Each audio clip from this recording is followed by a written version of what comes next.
kasih terlebih dahulu karena diberikan kesempatan pada siang hari ini untuk melakukan berbagi pemahaman atau penyebaran pemahaman tentang budaya positif di sekolah. Terima kasih yang pertama saya ucapkan kepada Ibu Pengawas TK Kabupaten Agam sekaligus pengelola dari TK Fatimah. Kemudian saya juga mengucapkan terima kasih kepada Ibu Kepala Sekolah yang sudah memberikan saya izin untuk penyebaran pemahaman tentang budaya positif di lingkungan sekolah. Sebelumnya mungkin ibu-ibu juga sudah tahu bahwa saya merupakan calon guru penggerak angkatan 7 dari Kabupaten Agam. Nah, saat sekarang ini kenapa saya berdiri di sini? Bukan maksud untuk menggurui ibu-ibu semuanya, karena saya yakin dan percaya bahwa ibu-ibu semuanya kalau dari segi pengalaman mungkin jauh lebih senior dari saya, ibu-ibu ya. Tapi saya ingin berbagi sedikit pemahaman yang sudah saya peroleh dalam kegiatan program pendidikan guru penggerak yang sudah saya jalani beberapa bulan belakangan ini. Salah satunya pemahaman yang sudah saya peroleh yaitu tentang budaya positif di lingkungan sekolah. Nah, kenapa penting bagi saya untuk menyebarkan pemahaman ini? Karena topik ini mungkin topik yang sangat erat kaitannya dengan dunia pendidikan kita, baik itu di lingkungan pendidikan anak usia dini, anak SD, SMP, ataupun di SMA. Kenapa penting penerapan budaya positif?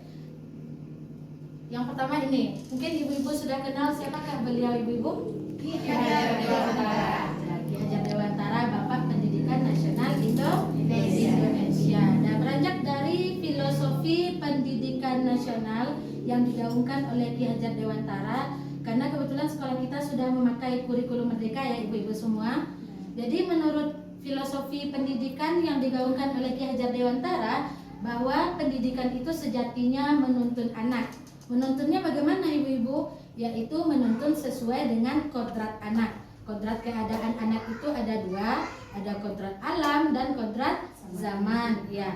Kemudian pendidikan juga harus berpihak kepada anak. Dan mungkin ibu-ibu juga termasuk saya sendiri sudah menjalankan pendidikan yang berpihak pada anak. Tapi mungkin kita perlu sedikit berbenah lagi agar bagaimana cara mengajar kita ke depannya itu menuju ke arah yang lebih sempurna ya ibu-ibu ya. Kemudian terkait dengan filosofi Ki Hajar Dewantara ini, untuk mencapai budaya positif kita juga harus memiliki nilai dan peran guru penggerak. Dan nilai dan perannya itu salah satunya itu tadi, yaitu berpihak kepada anak. Dan kalau ibu-ibu bagaimana mungkin contohnya yang berpihak kepada anak? Mungkin ada yang bisa mencontohkan? Ya silakan Bu Yeni. Seperti yang sudah disebutkan, kalau di kelas mungkin ini sama dengan benda-benda yang lain. Misalnya dalam kegiatan kita ada kegiatan bijak, kita beri kesempatan kepada anak untuk memilih kegiatan yang dia sukai lebih dahulu. Ya, Kemudian anak yang sudah memilih boleh mengambil kegiatan yang belum diambil. Itu selanjutnya. Terima kasih Bunda Yeni untuk tanggapannya.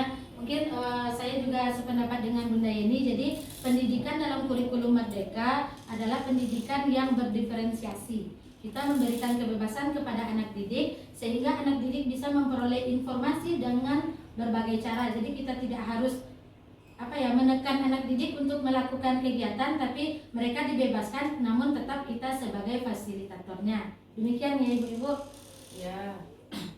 Kemudian untuk nilai dan peran guru penggerak tadi, salah satunya tadi yaitu berpihak pada anak. Kemudian ada lagi yang kedua, mandiri, kolaboratif, seperti yang kita lakukan biasanya setiap hari Sabtu. Itu kita berkolaborasi dalam merancang kegiatan kita untuk perencanaan seminggu ke depannya, seperti itu. Kemudian ada lagi reflektif.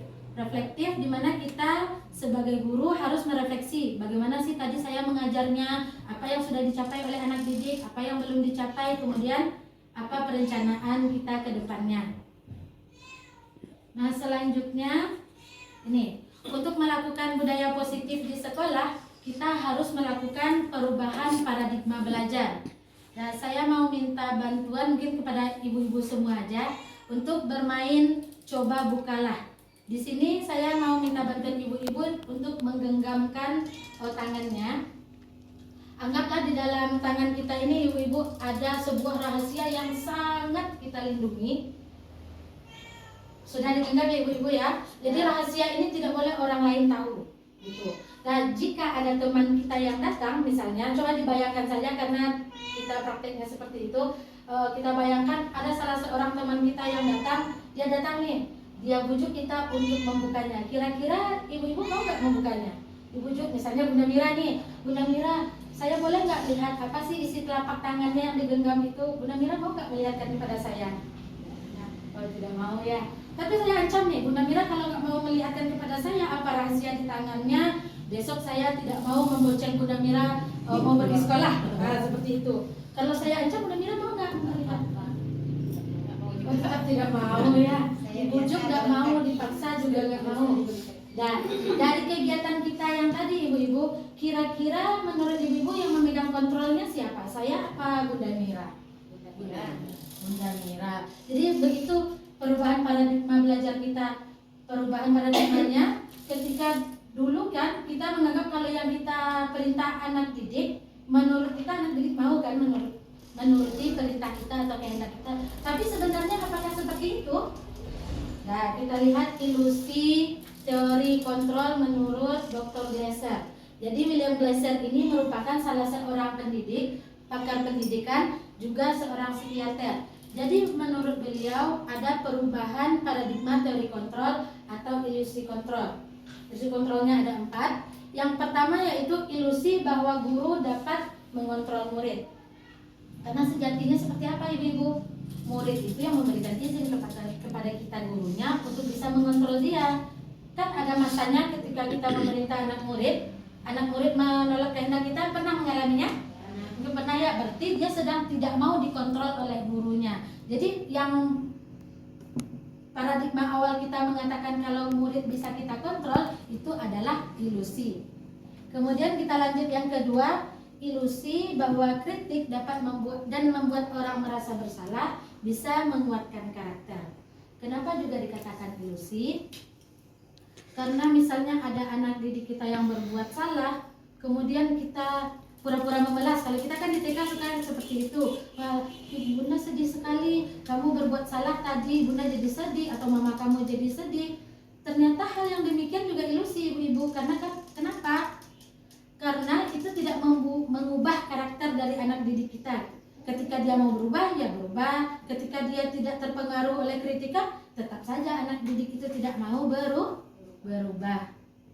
Selanjutnya yang ketiga, ilusi bahwa semua penguatan positif, efektif, dan bermanfaat. Nah yang ketiga ini kenapa juga dikatakan ilusi? Kita sering, mungkin di lokal kita memberikan apa penghargaan yang biasa ibu-ibu berikan kepada anak didiknya? Jempol, apalagi? Tepuk tangan, bintang gitu. Ternyata hal yang demikian juga ilusi ibu-ibu. Kenapa? Karena semakin sering kita memuji anak, semakin sering kita mengapresiasi kerja anak, tidak bagus juga dampaknya terhadap karakter anak. Apakah memuji tidak boleh? Boleh, tapi mungkin sesuai dengan porsinya, seperti itu ya. Ketika pantas dipuji, mungkin sekali di awal si A bisa mengeja huruf menjadi kata, kita puji. Tapi ketika terus-terusan kita puji, dia tidak lagi berefek kepada anak didik kita. Kemudian yang keempat, ilusi bahwa orang dewasa memiliki hak untuk memaksa. Kembali lagi kita kepada kurikulum merdeka yang kita baca di awal tadi. Kita memberikan pendidikan yang berpihak pada anak, membebaskan anak-anak untuk belajar, memilih kegiatannya. Jadi kita sebagai pendidik tidak boleh memaksa kehendak kita kepada anak-anak. Sejauh ini apakah ada pertanyaan dari ibu-ibu? Kalau tidak kita lanjut ya ibu-ibu ya. Nah, yang pertama di dalam budaya positif di sekolah yang akan kita lihat yaitu disiplin positif. Nah, ibu-ibu kira-kira yang terlintas di dalam pikirannya ketika kita bicara tentang disiplin apa ya? Pembiasaan kata Bunda Nia. Yang lain mungkin ada tanggapannya?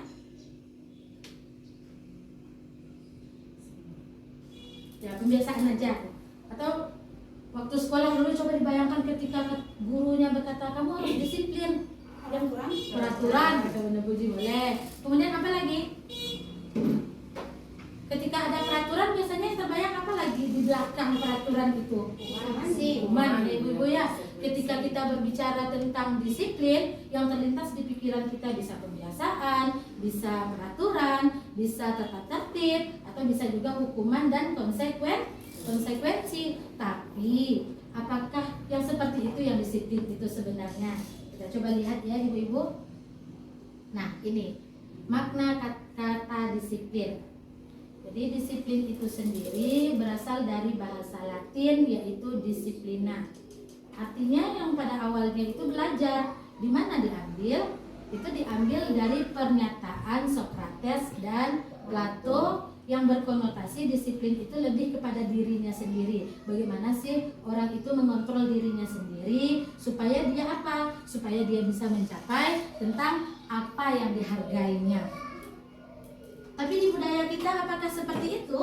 Apakah disiplin itu dikaitkan dengan belajar? Tidak ibu-ibu ya, karena kita lebih sering ketika guru mengatakan disiplin, yang kita tuntut itu adalah anak-anak kita atau anak didik kita itu menjadi patuh.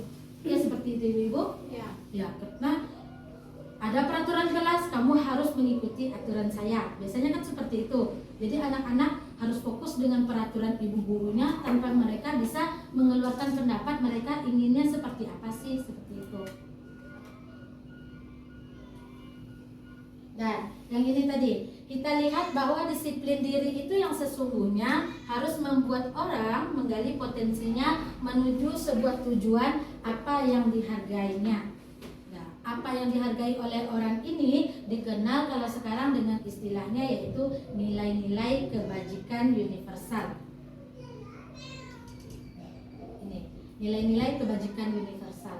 Apa sih nilai-nilai kebajikan universal itu? Mungkin ini sesuatu yang baru ya ibu-ibu kita dengar, karena biasanya kita lebih fokus ke aturan, ke hukuman, ke konsekuensi. Ternyata seharusnya disiplin yang kita buat di dalam kelas kita atau di sekolah kita itu harus menuju nilai-nilai kebajikan universal. Nilai-nilai kebajikan universal ini harus terlepas sebenarnya dari ras, dari agama, dari bangsa, karena ini yang kita yakini secara global. Kita melindungi hak kita tanpa harus tanpa harus mengganggu hak orang lain, gitu ibu-ibu. Jadi nilai-nilai kebajikan itu merupakan payung besar dari sikap atau dari perilaku seseorang.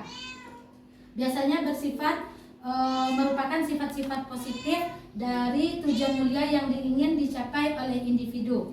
Dan Diana Gossen mengemukakan bahwa dengan mengaitkan nilai-nilai kebajikan yang diyakini, maka motivasi intrinsik akan terbangun sehingga menggerakkan motivasi dari dalam untuk mencapai tujuan mulia yang diinginkan. Nah, tujuan mulianya apa tadi? Yaitu nilai-nilai kebajikan universal itu tadi. Kira-kira selama ini apakah kita sudah menjalankannya, ibu-ibu? Untuk nilai-nilai universal ini? Sebagian sudah. Sebagian sudah ya Bunda ini. Contohnya mungkin ada yang mau memberikan contoh? Misalnya dalam tanggung jawab misalnya, anak kan dibiasakan meletakkan sepatu sendiri, meletakkan tas sendiri. Nanti dalam sudah ada nilai tanggung jawabnya. Ya, terima kasih. Mandirinya. Ya, terima kasih Bunda Yeni. Salah satunya tanggung jawab ya Bunda Yeni ya. Karena kita di PAUD di dalam mendidik anak usia dini, tanggung jawab merupakan hal dasar yang harus kita ajarkan kepada anak didik. Karena kenapa? Karena anak didik kita berada pada fase fondasi, kemudian kita berada pada fase peralihan. Nanti kan dari taman kanak-kanak yang bermain nanti ke fasenya di fase A di TK, di SD lagi. Kemudian kita bagaimana melatih mereka untuk siap atau mampu menghadapi pendidikan di sekolah dasar. Nah, seperti yang sudah Bunda Yeni jelaskan tadi, sesuai dengan nilai-nilai universal yang bisa kita terapkan di taman kanak-kanak, salah satunya yang kita jalankan kemarin, pembelajaran kita berbasis proyek ya ibu-ibu ya, itu sudah termasuk nilai-nilai kebajikan universal. Proyek itu mengacu kemana ibu-ibu? Profil pelajar Pancasila. Ya, kepada profil pelajar Pancasila. Jadi profil pelajar Pancasila itu ibu-ibu sudah merupakan nilai-nilai kebajikan universal. Masih ingat dimensinya ibu-ibu apa saja sih? Bagian dari profil pelajar Pancasila. Ada yang ingat?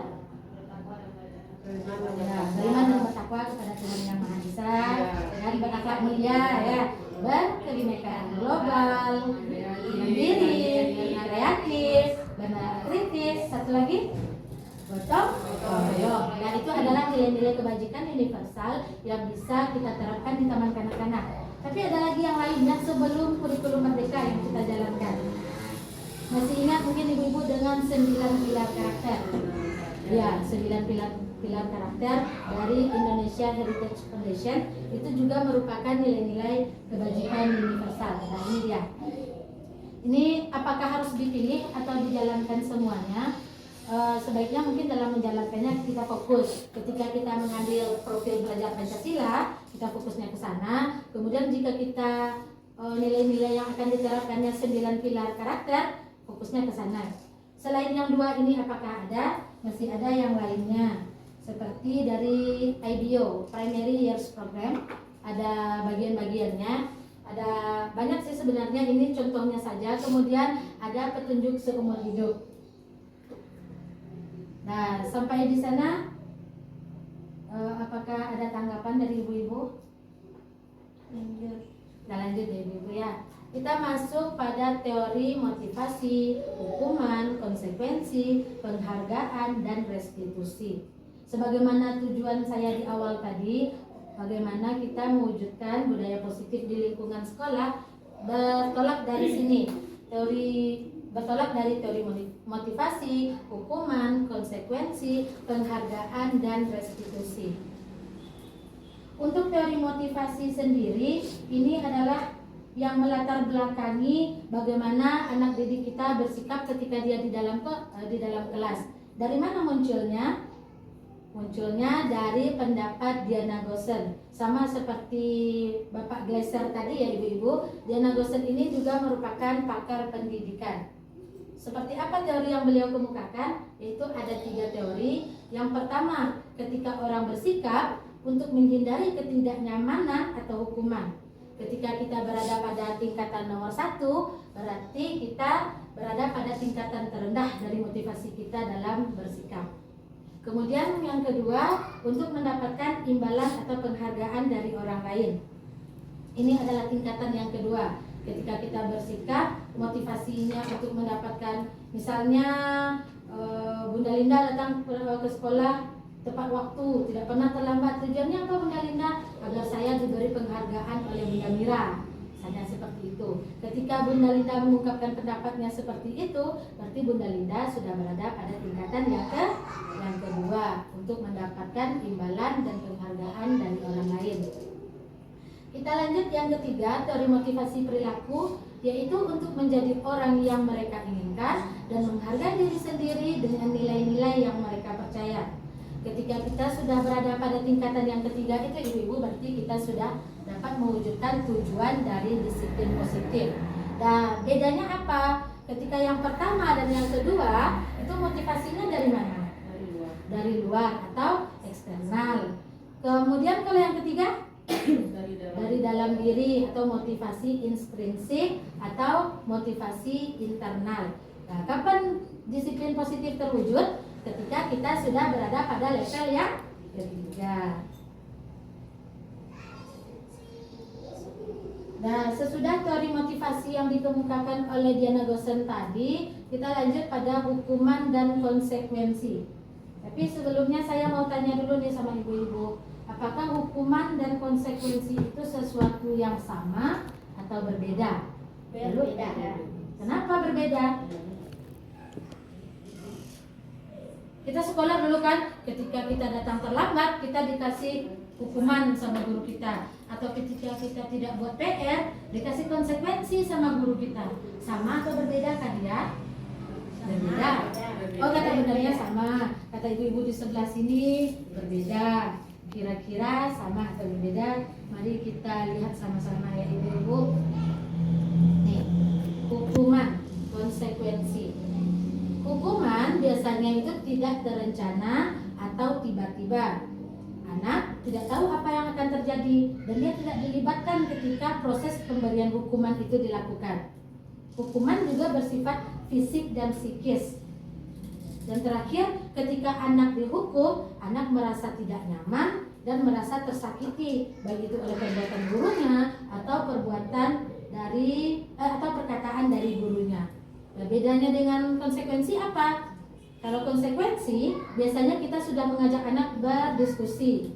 Nanti aturan di kelas kita seperti ini ya. Kalau kamu melanggar, konsekuensinya seperti ini. Sudah kita kasih tahu kan di depan ibu-ibu? Ya, bedanya dengan hukuman tadi, hukuman tiba-tiba ujuk-ujuk anak dihukum seperti ini gitu. Kalau konsekuensi, dia sudah tahu ketika dia melakukan pelanggaran ada konsekuensi yang akan diperolehnya, dan biasanya konsekuensi ini lebih masuk akal. Kalau hukuman kadang di luar nalar kita. Saya mau berikan contoh kepada ibu-ibu semua. Misalnya si Budi murid SD, dia datang terlambat waktu upacara bendera. Karena dia terlambat, si Budi diberikan hukuman oleh Pak Anto misalnya ya, Pak Anto untuk membersihkan kamar mandi. Kira-kira yang diberikan oleh Pak Anto kepada si Budi untuk membersihkan kamar mandi itu hukuman atau konsekuensi? Hukuman. Kenapa? Tiba-tiba tidak disepakati. Kemudian ada nggak hubungan antara si Budi terlambat tadi dengan kamar mandi? Tidak ada. Itu makanya dinamakan hukuman. Kemudian kalau untuk contoh dari konsekuensi,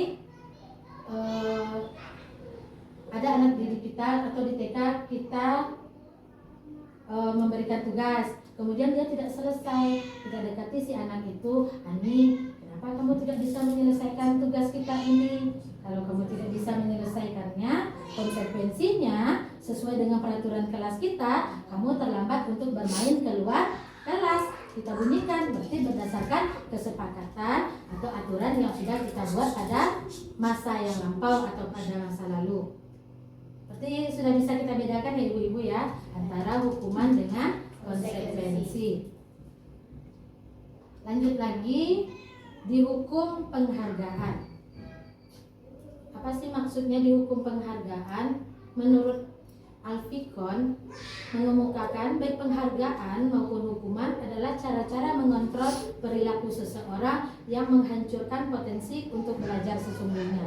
Jadi bukan hanya hukuman yang membawa anak didik kita kepada identitas gagal, tapi penghargaan jika diberikan tidak pada tempatnya juga bisa membawa anak didik kita pada identitas gagal. Sehingga budaya positif yang kita canangkan di awal tadi tidak bisa terwujud. Kenapa? Ini adalah beberapa alasannya. Karena penghargaan itu berpengaruh jangka pendek dan jangka panjang. Jangka pendeknya, ketika tadi Bunda Linda memberikan bintang kepada anak kelompok A, pertama-tamanya mungkin mereka bersemangat ya, tapi lama-kelamaan semangatnya hilang karena Bunda Linda yang dikasihnya bintang aja terus, jangan semangat lagi melakukan kegiatannya. Dia juga tidak semangat lagi mengikuti aturan kelas dari Bunda Linda. Kemudian akibatnya pemberian bintang tadi tidak efektif kita lakukan jika diberikan dengan jangka waktu yang panjang begitu. Kemudian merusak hubungan. Kenapa bisa merusak hubungan? Karena jika yang pintar saja kita kasih bintang, sementara yang kemampuannya mungkin agak sedikit kurang pintar, bintangnya sedikit. Jadi dia iri kepada temannya yang memperoleh bintang tadi. Jadi bisa kan dia merusak hubungan? Bisa, karena Bunda Linda tadi sayangnya sama si A aja. Si A banyak dapat bintang, si B sedikit. Seperti itu. Mungkin penjelasan ke bawahnya kita di-skip saja. Nanti bisa dibaca dari modul yang sudah saya bagikan kepada ibu-ibu juga. Kemudian kita lanjut restitusi. Nah, sebelumnya apakah ibu-ibu semua sudah pernah mendengar istilah restitusi? Mendengar pernah ya ibu-ibu ya. Tapi mungkin menjalankan mungkin juga kita pernah sebagian, tapi mungkin belum maksimal, dan makna dari restitusi itu sendiri mungkin belum sampai kepada kita. Nah, restitusi adalah proses menciptakan kondisi bagi murid untuk memperbaiki kesalahan mereka sehingga mereka bisa kembali kepada kelompok mereka dengan karakter yang kuat. Ini bukan pendapat saya, tapi ini pendapat dari Ibu Bosen yang tadi, yang pakar pendidikan tadi. Jadi ketika ada anak didik kita yang melakukan pelanggaran, supaya dia bisa kembali ke dalam kelompoknya tanpa terkucilkan oleh kelompoknya tadi, jadi kita melakukan restitusi. Apakah restitusi itu dilakukan sendiri oleh anak didik? Tidak, kita lakukan secara kolaboratif antara guru dengan anak didik yang melakukan pelanggaran tadi.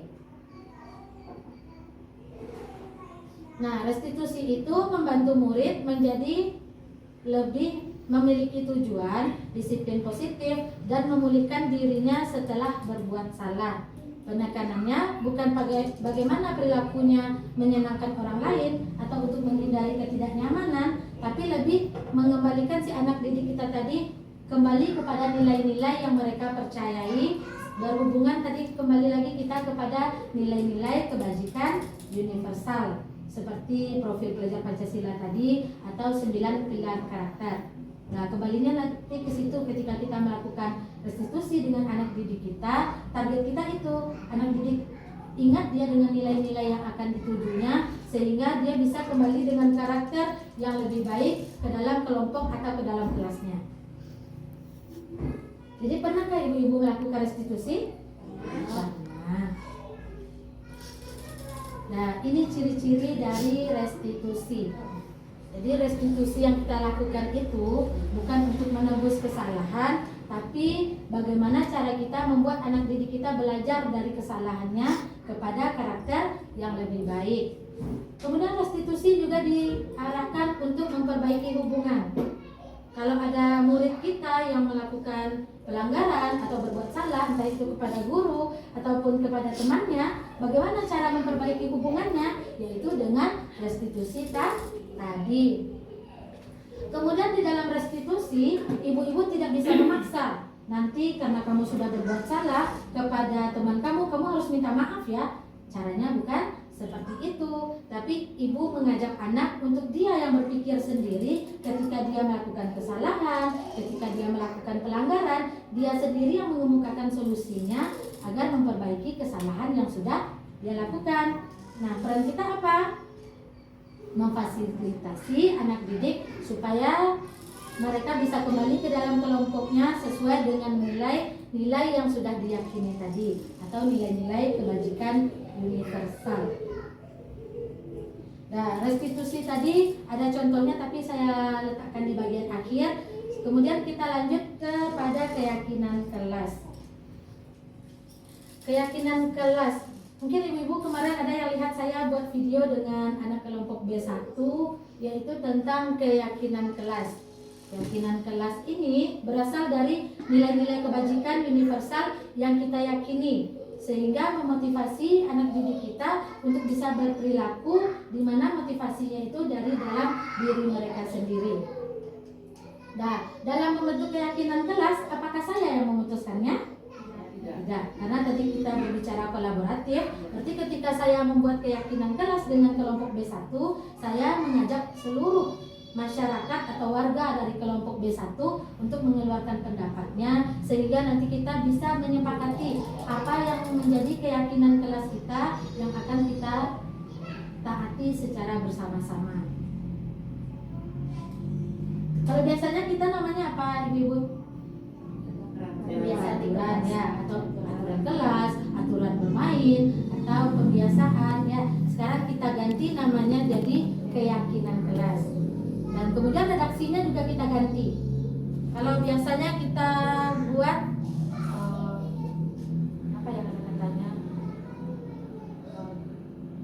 yang terlambat harus berdiri di belakang barisan teman. Dan kata-katanya mungkin redaksinya kita ganti dari aturan tadi ya. Ketika terlambat kamu harus berbaris di belakang, kita ganti jadi keyakinan kelas.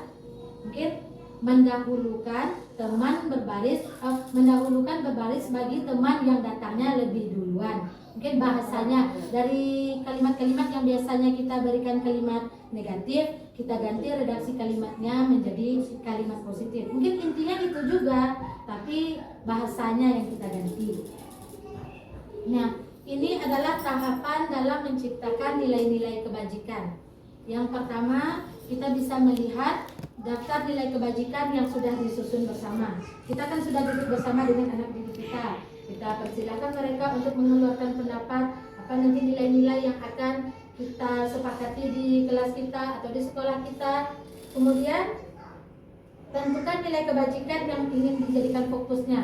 Dari sebanyak itu pendapat anak didik, mungkin kalau di kelas kita yang akan kita ambil ini ya nak ya, keyakinan kelasnya gitu. Jadi tidak semua yang diusulkan oleh anak didik kita jadikan keyakinan kelas, tapi kita ambil beberapa yang menurut kita cocok. Apalagi kita di PAUD, mungkin anak didik akan kesulitan mengarahkan pendapatnya, jadi kita tampung semua pendapatnya, nanti kita pilih lagi.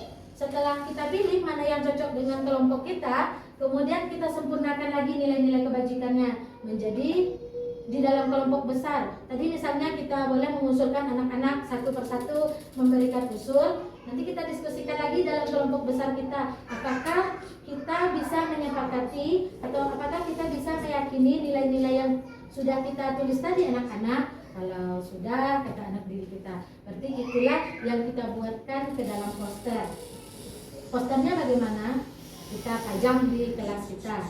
Kemudian senantiasa kita ingatkan lagi kepada anak didik, karena anak PAUD mungkin mereka belum bisa membaca atau ada yang sudah bisa membaca tapi tidak paham dengan maksud kalimat kita. Jadi kita senantiasa mengingatkan kembali, mengulangi kembali apa keyakinan dari kelas kita atau dari kelompok kita. Nah, ini adalah tahapan dalam menciptakan nilai kebajikan untuk membuat keyakinan kelas tadi. Bisa dipahami Ibu? Bisa.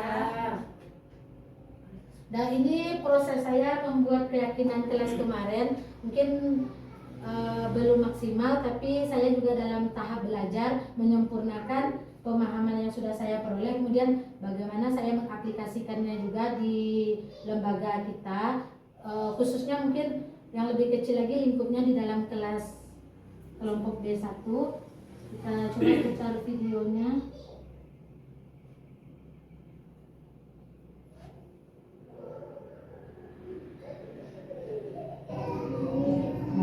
Assalamualaikum warahmatullahi wabarakatuh.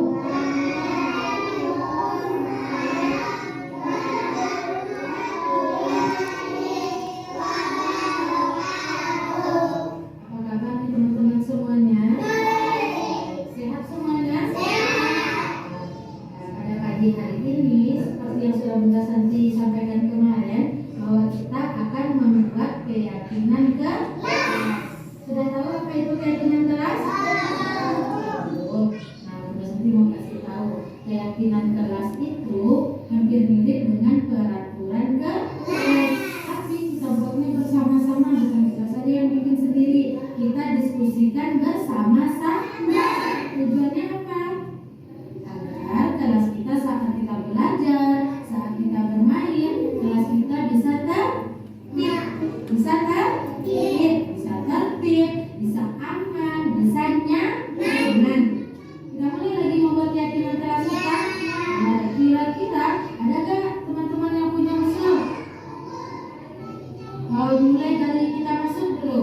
Kalau kita masuk, kita mungkin tulis ya.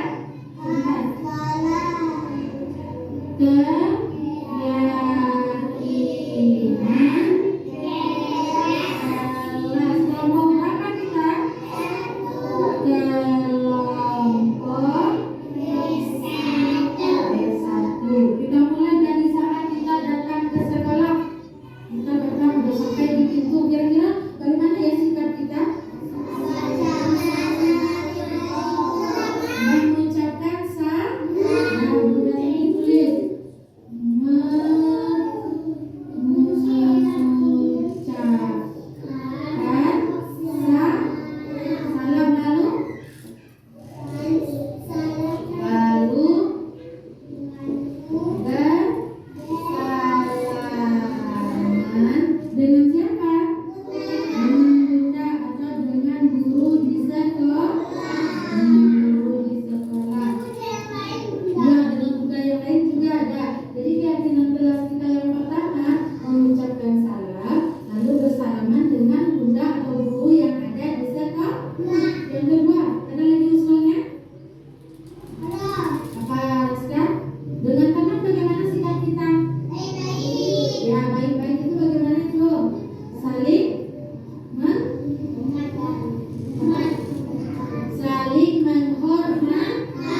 sudah saya coba praktekkan di kelompok saya, yaitu kelompok D1.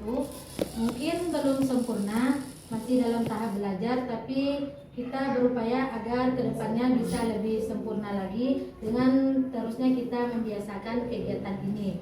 Dan salah satu hal yang terpenting dari kegiatan membuat keyakinan kelas ini, terutama atau khususnya kita di PAUD, yaitu terus mengulangi lagi kepada anak apa keyakinan kelas kita yang kita yakini, agar mereka ingat dengan keyakinan kelasnya dan perilakunya ke depannya sesuai dengan nilai-nilai yang sudah diyakini tadi.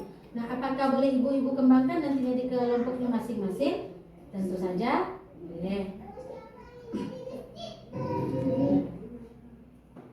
Kita lanjutkan, ini prosesnya. Kemarin karena sudah dituliskan di papan tulis, kemudian lanjut saya buatkan ke dalam kertas karton berwarna, dan ini yang dipajang nanti di kelas kita seperti yang foto di tengah. Setelah keyakinan kelasnya dituliskan, nanti dipajang di kelas supaya anak didik kita ingatlah minimal dengan keyakinan kelas kita, walaupun mereka mungkin masih di tahap membaca permulaan. Nah, di sini kita bisa mengingatkan kembali dengan keyakinan kelas yang sudah disepakati bersama tadi. Nanti saya harap juga ibu-ibu bisa menerapkannya mungkin di kelasnya masing-masing. Kita ganti aja redaksi kita dari aturan kelas yang biasanya kita ganti menjadi keyakinan kelas, seperti itu. Nah, ini umpan balik dari siswa. Jadi penting bagi kita guru ini untuk meminta umpan balik. Umpan balik ini tidak harus dalam bentuk tulisan, bisa ibu-ibu minta kepada mereka dalam bentuk emoji, atau mereka menggambar sendiri perasaannya, itu bebas. Yang penting kita tahu perasaan anak didik kita seperti apa ketika kita melakukan sesuatu bersama mereka. Kebetulan ini saya melakukan penyebaran semacam angket kecil-kecilan ya, diminta pendapat mereka tentang keyakinan kelas yang dibuat bersama mereka tadi gitu. Nah, gunanya apa? Ini untuk kita merefleksi lagi pembelajaran kita, kemudian bisa lagi kita merancang rencana tindak lanjut untuk kedepannya. Dan untuk ini kita bisa melihat respon muridnya seperti apa, kemudian kita refleksi pembelajarannya, keyakinan kelas yang sudah kita buat tadi, kemudian bisa dilakukan rencana tindak lanjut. Di sini saya merencanakan untuk terus mendiskusikan tambahan, karena tadi masih 5 kesepakatan atau keyakinan kelasnya. Kalau dipikir-pikir mungkin masih ada yang tertinggal, jadi menyusul keyakinan kelas selanjutnya bisa ditambahkan juga posternya gitu.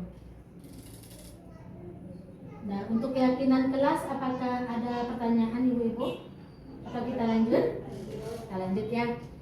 Kita lanjut sesudah disiplin positif, ada keyakinan kelas. Yang ketiga kita masuk kepada kebutuhan dasar manusia. Kenapa kita penting memahami ini? Karena setiap tindakan, setiap perilaku ataupun sikap dari anak didik kita pasti memiliki tujuan. Tujuannya apa? Yaitu untuk memenuhi kebutuhan dasar manusia. Nah, manusia itu apa kebutuhan dasarnya sama? Tidak. Tapi kalau menurut saya di sini sama. Jadi kebutuhan dasar itu semua, baik itu dari anak-anak, orang dewasa atau orang tua, ada 5 kebutuhan dasar yang akan mereka penuhi melalui tindakan, sikap, dan perilakunya. Yaitu yang pertama, bertahan hidup. Untuk survive, bagaimana mereka untuk bertahan hidup? Maka kebutuhan dasar yang pertama yang akan dipenuhinya adalah kebutuhan bertahan hidup. Dilanjutkan dengan kebutuhan dasar yang kedua, yaitu untuk kasih sayang dan rasa diterima. Ada lagi kebutuhan akan kebebasan, ada kebutuhan akan kesenangan, dan ada juga kebutuhan untuk penguasaan. Nah, saya punya contoh ya ibu-ibu ya. Contohnya seperti ini. Si Bet. Si Bet hari ini dia murung di depan kelas. Pas ditanya sama Bunda Santi, ini Bunda Santi baru datang. Bet, kenapa kamu terlihat murung? Ternyata kata si Bet, saya murung karena saya belum makan. Nah, karena dia belum makan, ternyata dia murung. Kira-kira kebutuhan dasarnya apa yang belum terpenuhi?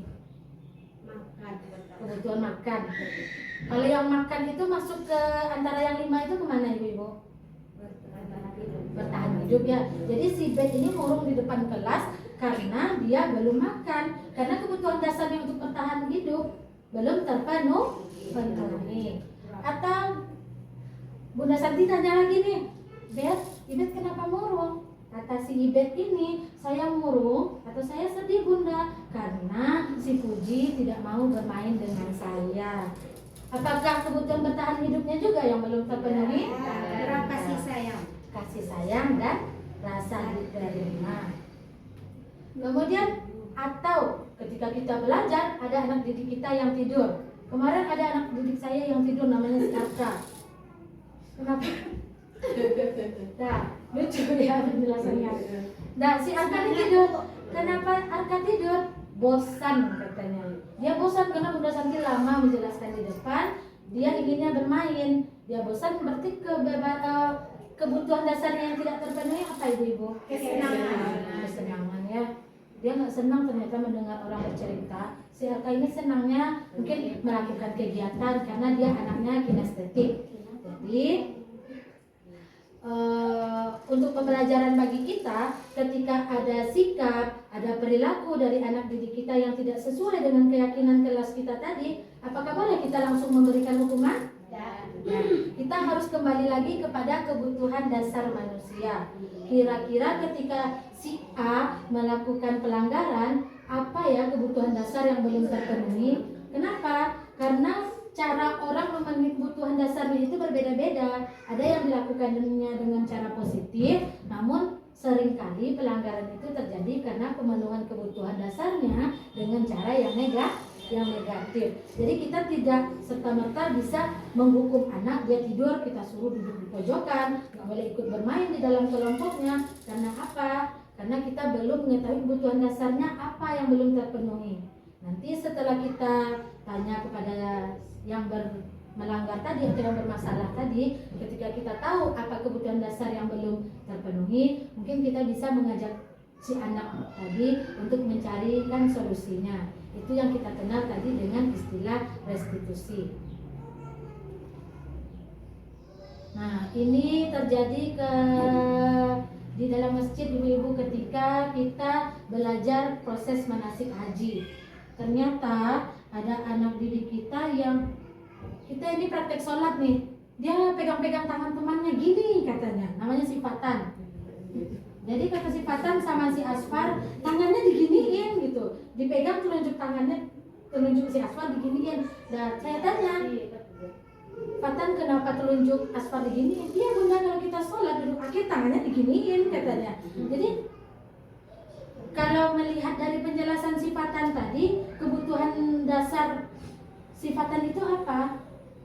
Apa yang berusaha dia tampilkan atau dia tunjukkan kepada teman-temannya kalau kita lihat dari kebutuhan dasar ini? Penguasaannya, karena dia tahu gitu, dia paham. Si Astor belum tahu, diajarin tangannya diginiin gitu. Itu adalah salah satu cara anak untuk menunjukkan atau memperlihatkan kebutuhan dasarnya. Mungkin ibu-ibu juga pernah mengalaminya di kelas, karena beragam tingkah laku anak, beragam pula kebutuhan yang berusaha mereka penuhi. Nah ini lagi si Rafa juga ngadu, Bunda aku diginiin sama temanku. Diginiinnya diapain? Pipiku ditowel katanya. Jadi ada kebutuhan dasarnya yang belum terpenuhi. Apa itu? Kasih sayang dan rasa diterima. Karena dia ditarik sama temannya digini-giniin. Itu siapa tadi yang namanya di belakang? Jadi si Rafa pergi ke samping, dia ngadu, Bunda aku diginiin sama temanku gitu. Dia ngadu karena merasa tidak diterima di dalam kelompoknya. Mungkin masih ada contoh-contoh, banyak contoh-contoh sebenarnya yang terjadi ketika kita proses belajar mengajar di kelas. Nah, ini juga penting kita lakukan untuk melihat respon murid kita seperti apa, kemudian refleksi kita seperti apa. Ketika kita sudah tahu ada 5 kebutuhan dasar manusia, berarti kedepannya karena kita sudah merefleksi tadi, mungkin si Fatan tadi misalnya contohnya bisa dijadikan sebagai imam sholat. Itu kan refleksi kita, karena kita menghadapi anak itu kan pribadi-pribadi gitu, sesuai dengan tingkat perkembangannya. Kemudian tindak lanjutnya seperti apa?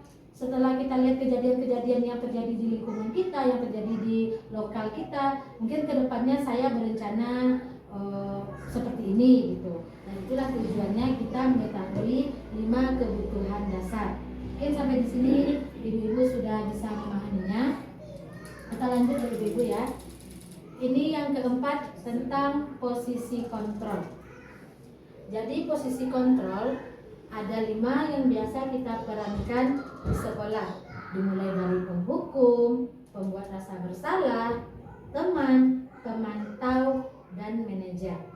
Kalau kita lihat dari susunannya, yang terendah menurut ibu-ibu ini yang mana?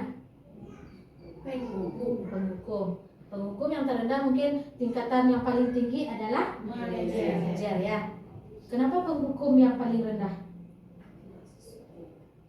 Karena kalau kita kembali merujuk lagi kepada filosofi Ki Hajar Dewantara tadi, karena itu belum memberikan pendidikan yang berpihak pada anak.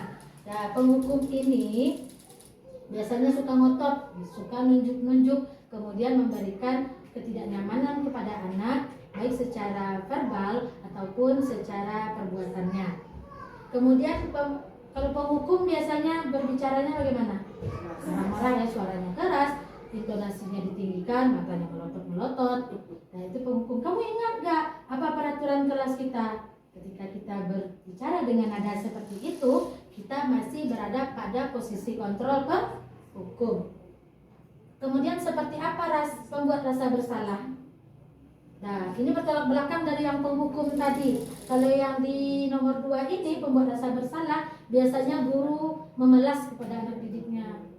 Memelasnya seperti apa? Ada murid kita yang tidak mau makan, kemudian kita bilang sama anak didik kita, kamu gak kasihan apa sama mamanya? Sudah capek-capek mencari uang, sudah membayar uang sekolah, tapi kamu tidak mau makan. Bunda Santi sedih, mamanya di rumah juga sedih.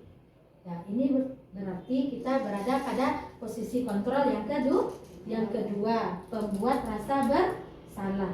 Kalau kita ngomong seperti itu kepada anak didik merasa bagaimana? Sedih juga dia kan. Jadi itu masih di tingkatan yang kedua. Kita lanjut yang ketiga, guru berposisi atau berperan sebagai teman. Ini lebih meningkat lagi dari yang pembuat rasa bersalah tadi. Kalau sebagai teman, dia biasanya gurunya bagaimana ya? Menganggap teman murid itu seolah-olah temannya, iya, seolah-olah dia temannya. Kata-katanya apa?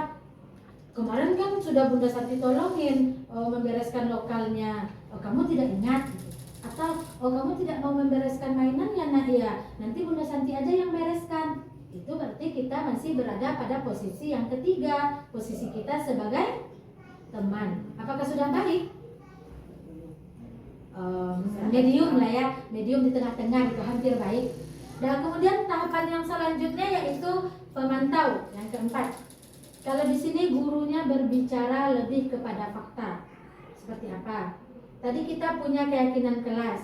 Ada anak didik kita yang melanggar, kita kembalikan lagi ke keyakinan kelas kita tadi. Kamu ingat gak keyakinan kelas kita seperti apa? Konsekuensi dari perbuatan kamu seperti apa? Itu berarti kita berada pada posisi pemantau. Jadi kita berbicaranya berdasarkan data.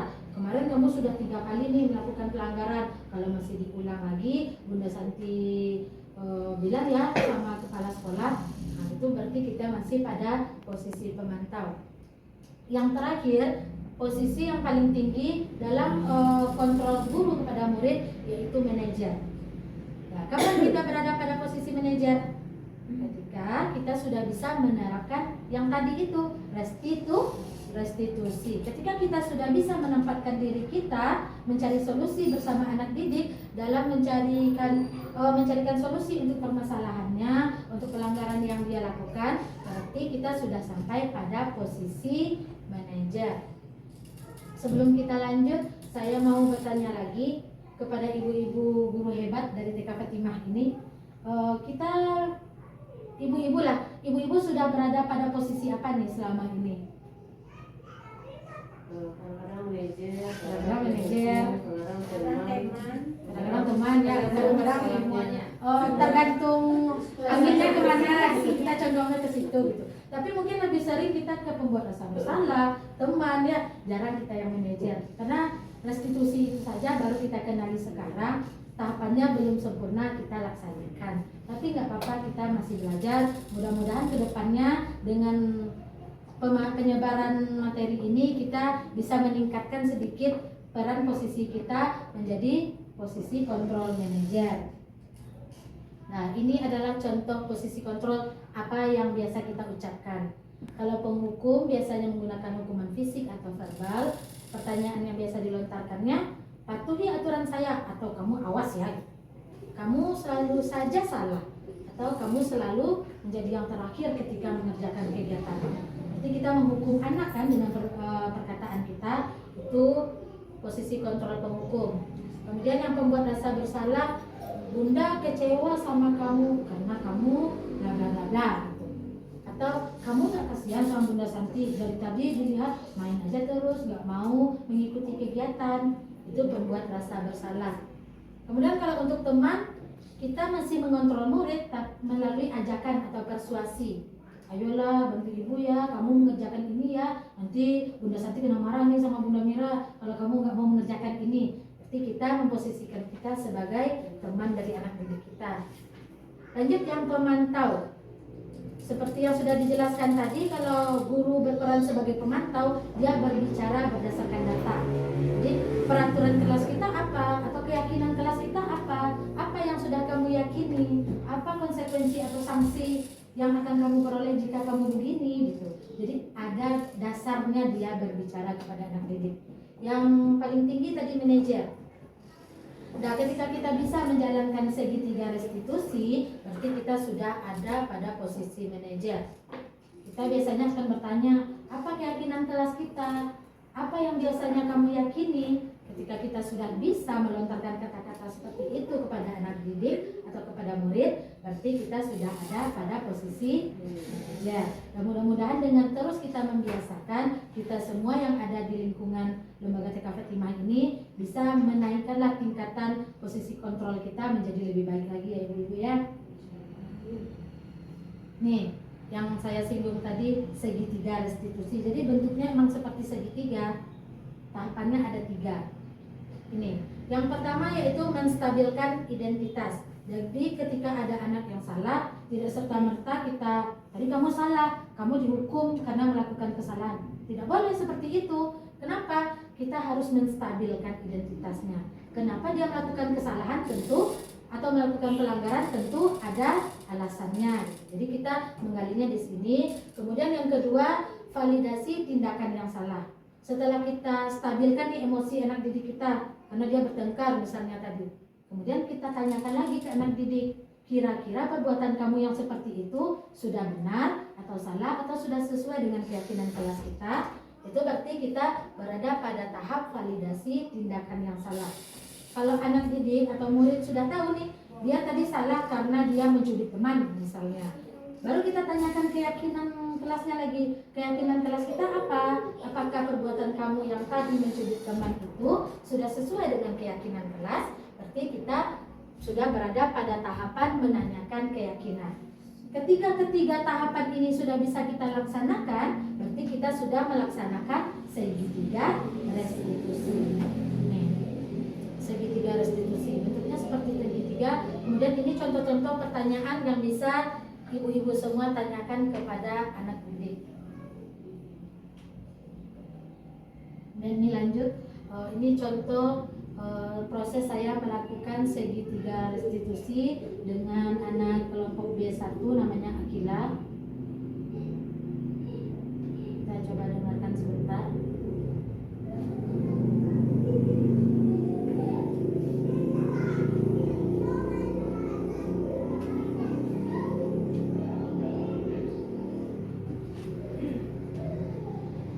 Nggak keluar ya suaranya.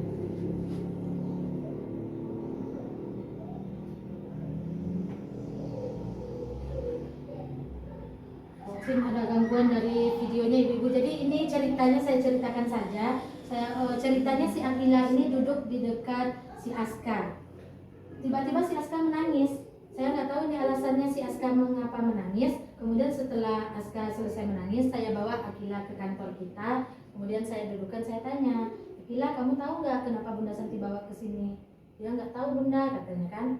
Kemudian saya tanya lagi, tadi duduknya dekat Aska. Iya. Askanya kenapa tadi? Menangis. Kok dia menangis? Kata saya kan. Dia jelaskan, tadi Aska saya cubit bunda. Oh kamu cubit. Kenapa temannya dicubit? Karena dia bilang Akila lambat. Oh Akila marah karena dibilang lambat. Iya bunda, Akila marah karena dia bilang Akila lambat gitu. Oh berarti kamu sudah hebat karena bisa mempertahankan hak kamu. Karena kalau kita diejek orang berarti kita harus mempertahankan diri kita. Dan itu dalam tahapan apa saya?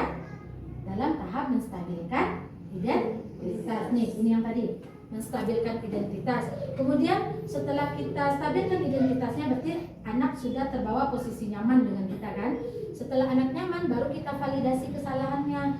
Tapi kamu boleh mempertahankan hak kamu, tapi kita juga harus menambah karakter kita, tingkah kita yang lain dengan cara mengingat keyakinan kelas kita.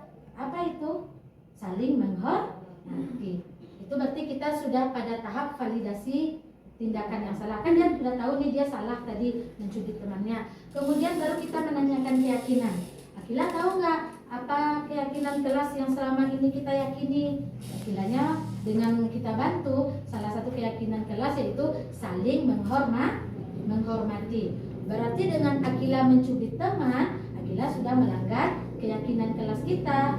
Nah, bagaimana supaya Akila bisa memperbaikinya? Akila tadi mengusulkan besok Akila nggak mau mencubit Aska lagi bunda. Berarti dia sudah kembali dengan karakter yang lebih kuat, dengan meyakini bahwa dia boleh mempertahankan haknya, tapi tetap menghargai hak temannya. Seperti itu ya ibu-ibu ya. Nah, itulah apa kabarnya siang ini? Sehat. Akila tahu nggak kenapa bunda Santi bawa ke sini? Oh nggak tahu. Tadi Akila di lokal duduknya dekat siapa? Aska. Aska tadi bunda lihat nangis ya dekat Akila. Iya. Kenapa dia nangis? Dipukul. Siapa yang mukul? Oh Akila yang mukul. Akila mukul Aska. Kenapa kok dipukul Askanya? Siapa yang lambat? Oh, Aska bilang Akila lambat, terus Akila pukul Aska. Akila marah karena dibilang lambat gitu. Oh, jadi karena dibilang lambat, terus Akila memukul Aska, jadinya Aska nangis. Ya seperti itu kejadiannya.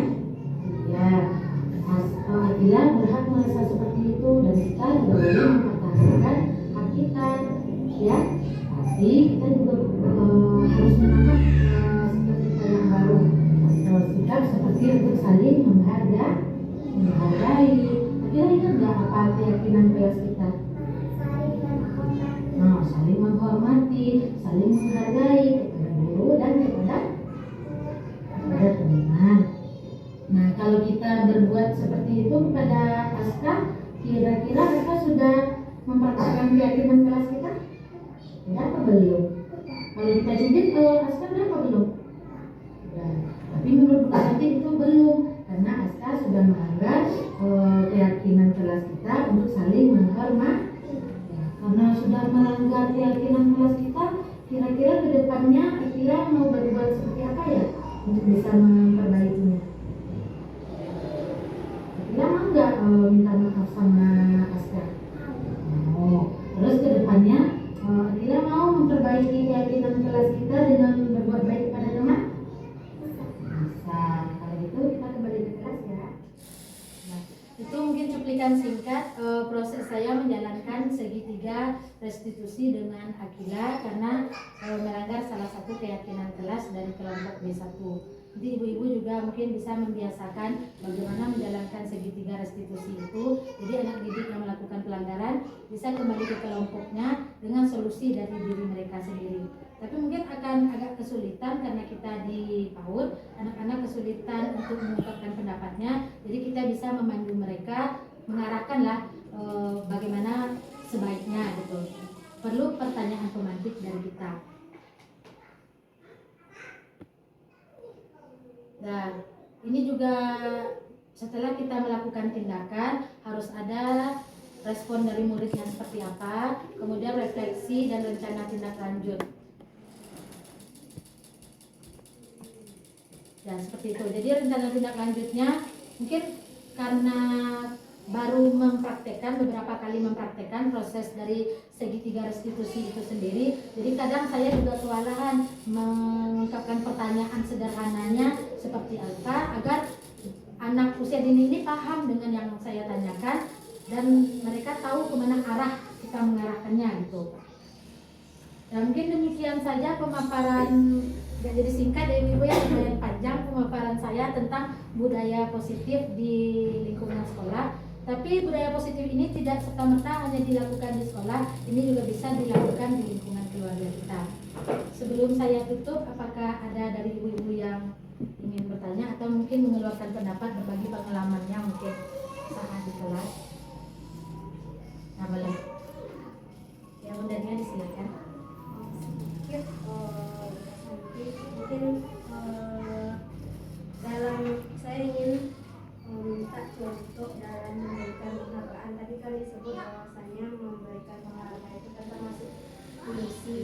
Kalau kita di PAUD biasanya kan kita itu terlampau membawa penghargaan. Kalau memberikan sayang kepada anak itu kan berlebihan. Jadi bagaimana cara kita memberikan penghargaan kepada anak yang tidak berlebihan atau sesuai dengan porsinya? Ya, terima kasih atas pertanyaan dari Bunda Nia. Saya juga awalnya berpendapat demikian karena anak kita anak usia dini, mungkin mereka lebih tertarik dengan hadiah, dengan penghargaan gitu kan. Nah, kita kembali ke teori motivasi tadi. Jadi bagaimana cara kita berubah dari penghargaan, bagaimana kita mengubah anak didik kita menjadi motivasi itu dari dalam dirinya, kan seperti itu. Itulah pentingnya ini tadi. Mana dia? Pentingnya ini nilai-nilai kebajikan universal. Jadi mungkin tidak bisa secara dadakan gitu. Tiba-tiba si A yang biasa kita beri hadiah, beri reward, beri penghargaan, serta-merta dia muncul, tapi secara bertahap kita beralih dari proses kita memberikan penghargaan, kita sedikit demi sedikit kita ubah tahapannya itu bagaimana si anak didik ini mau melakukan kegiatannya karena motivasinya sendiri gitu.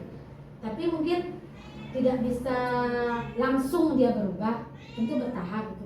Mungkin porsinya dikurangi. Ketika biasanya Bunda Nia memberikan penghargaan bintangnya 5 tiap hari, masuk kelas tepat waktu bintangnya 5, menyusun sepatu bintangnya 5, menyusun banyak bintangnya tuh, kita kurangi porsinya sampai nanti dia muncul sendiri keyakinannya, belajar ini keinginan saya bukan keinginan Bunda Nia, mungkin seperti itu. Cukup Bunda Nia? Dari Bunda yang lain apakah ada tambahan mungkin ya, karena banyak senior saya di sini.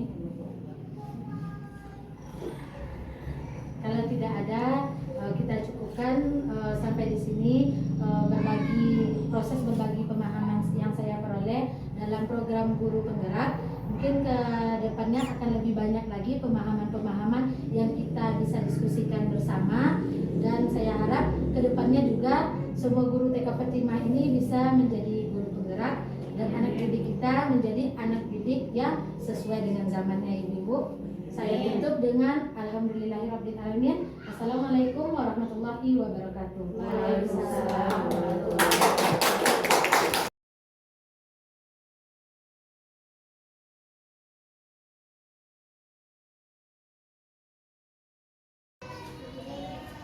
Assalamualaikum warahmatullahi wabarakatuh.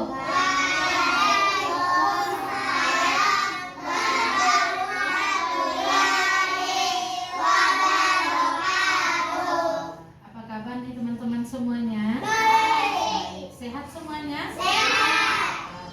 Nah, pada pagi hari ini seperti yang sudah Bunda Santi sampaikan kemarin, bahwa kita akan membuat keyakinan kelas. Sudah tahu apa itu keyakinan kelas? Belum. Nah, Bunda Santi mau kasih tahu, keyakinan kelas itu hampir mirip dengan peraturan kelas. Tapi kita buatnya bersama-sama, bukan Bunda saja yang bikin sendiri. Kita diskusikan bersama-sama. Tujuannya apa? Agar kelas kita saat kita belajar, saat kita bermain, kelas kita bisa tertib, bisa tertib, bisa aman, bisa nyaman. Kita mulai lagi membuat keyakinan kelas kita. Ya, kira-kira ada gak teman-teman yang punya usul? Mulai dari kita masuk dulu. Kalau kita masuk, Bunda Henti tulis ya. Sebentar. Keyakinan kelas. Kelompok berapa kita? Kelompok B1. Kita mulai dari saat kita datang ke sekolah. Kita datang udah sampai di pintu. Kira-kira bagaimana ya sikap kita? Mengucapkan nah, Bunda Santi tulis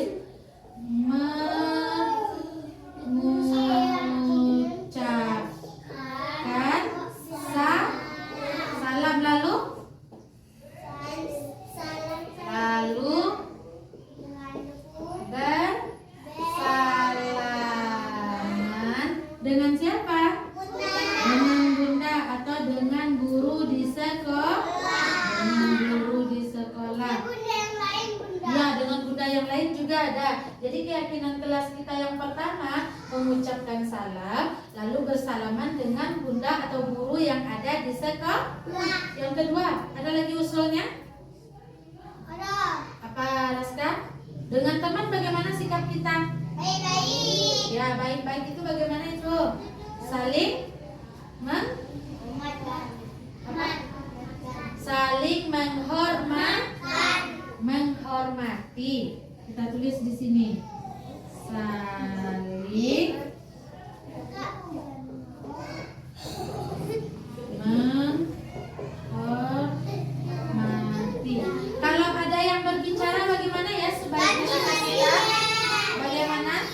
Ganti. Kita tuliskan ya.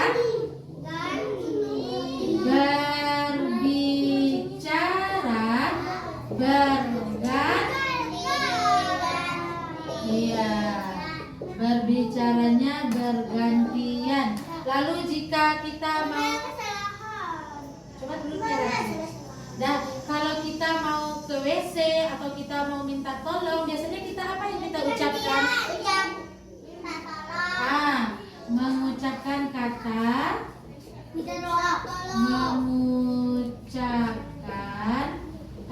kalau minta tolong bagaimana? Apa yang diucapkan katanya? Tolong. Kalau sudah dibantu orang? Terima kasih. Kalau anak Bunda mau ke WC? Terima kasih dan permisi. Ada lagi? Kalau mau apa ya? Kalau kita mau ke WC, mau cuci tangan, bagaimana sebaiknya biar kita nggak ramai-ramai di WC itu? Bergantian itu bahasa lainnya apa? Antri. Jadi antri saat kemana? Saat ke WC ataupun saat di sana. Ngapain kita di sana biasanya? Meletakkan tas. Saat ke WC dan saat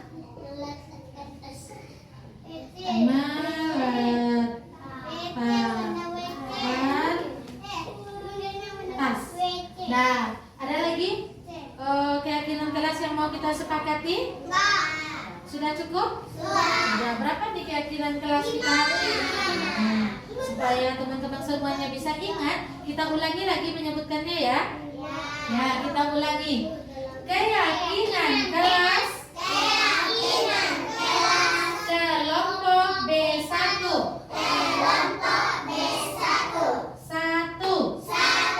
Mengucapkan salam. Lalu bersalaman. Dengan guru. 2. Saling menghormati.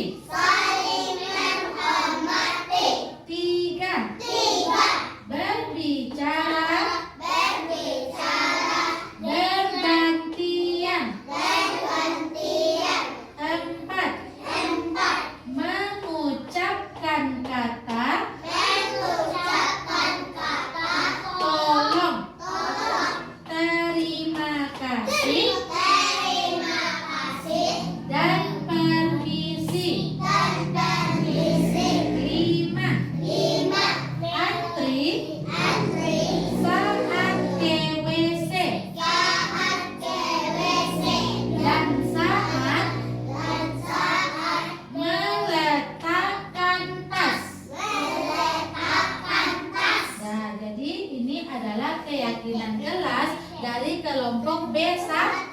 Mudah-mudahan dengan adanya keyakinan kelas ini, kelas kita bisa menjadi apa tadi? Tertib, aman, dan nyaman.